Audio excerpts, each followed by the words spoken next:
અણમાનીતી રાણીની વાર્તા। ચિત્રસેન રાજાને બે રાણી, એક માનીતી અને બીજી અણમાનીતી। માનીતી રાણી એશ કરે અને અણમાનીતી થેબા ખાય। રાજા અણમાનીતીને કદી બોલાવે પણ નહીં, તાછી રોજ ભોજન આપી જાય અને અણમાનીતી રાણી એ ખાઈને પેટ ભરે। માનીતી રૂપનો અંબાર, જાણે કાચની પૂતળી, જ્યારે અણમાનીતીનો દેખાવ સામાન્ય। એમાં વળી માનીતીને જ પુત્ર જન્મ્યો, પછી તો ધરતીથી વેંત ઊંચી ચાલવા લાગી। એમ કરતાં પાવન પુરુષોત્તમ માસ આવ્યો। અણમાનીતીએ વ્રત લીધું, રોજ નદીએ નાહવા જાય, વાર્તા સાંભળે। આ જોઈને માનીતીના પેટમાં તેલ રેડાય। એણે વ્રત તોડાવવા માટે એઠું ભોજન મોકલવા માંડ્યું, પણ અણમાનીતી સમજી ગઈ। તરત જ એણે ઉપવાસ શરૂ કરી દીધા। ઝેરીલા સ્વભાવની માનીતી રાણીએ રાજાના કાન ફંફેર્યા। તમને મારી નાખવા માટે આ ચૂડેલ આવા વ્રત કરે છે, તમે મરો તો એના પિયરિયાને રાજ મળે। રાજાએ રોષે ભરાઈને અણમાનીતી રાણીને કાઢી મૂકી। બિચારી અણમાનીતી રાણી તો રડતી કકળતી ચાલી નીકળી, લથડિયા ખાતી જાય અને આગળ વધતી જાય। રસ્તામાં એક તરસી ગાય મળી।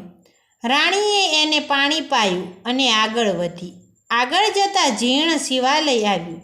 રાણીએ ત્યાં વાળી ચોળીને ચોખ્ખું ચણાક કરી નાખ્યું, જળ લઈને શિવજીને ચડાવ્યું। આગળ જતાં બે નાગ એકબીજાના પ્રાણના તરસ્યા છે। રાણીએ બંનેને સમજાવીને શાંત કર્યા, પાછી આગળ વધી। અન્ન જળ લીધા વગર 7 દિવસ સુધી ચાલતી રહી। આઠમના દિવસે એક ઋષિના આશ્રમ પાસે બેભાન થઈને ઢળી પડી।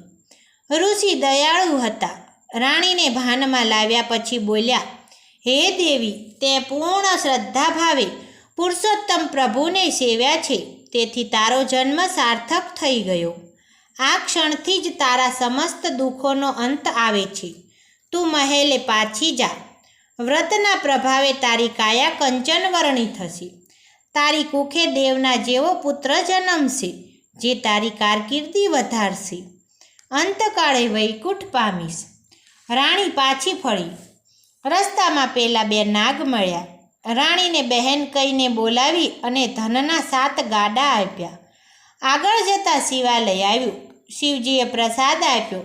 પ્રસાદ લેતા જ રાણીની કાયા કંચનવર્ણી થઈ ગઈ। ચંદ્ર સૂર્યના તેજ મળ્યા। આગળ જતાં ગાય મળી।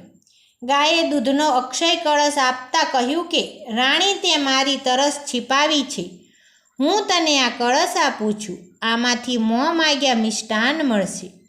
નગર દરવાજે ગાયોનો ગોવાળ મળ્યો। એણે જઈને રાજા રાણીને સમાચાર આપ્યા। પુરુષોત્તમ પ્રભુએ રાજા રાણીનું હૃદય પલટાવી નાખ્યું। રાણીના વાજતે ગાજતે સામૈયા થયા। સમય જતાં રાણીએ પુત્રને જન્મ આપ્યો। જીવનભર સુખ ભોગવીને રાણી અંતકાળે સદેહે સ્વર્ગે ગઈ। હે પૂર્ણ પુરુષોત્તમ પ્રભુ, તમે જેવા અણમાનીતી રાણીને ફળ્યા એવા સૌને ફળજો। જય જય પુરુષોત્તમ ભગવાનની।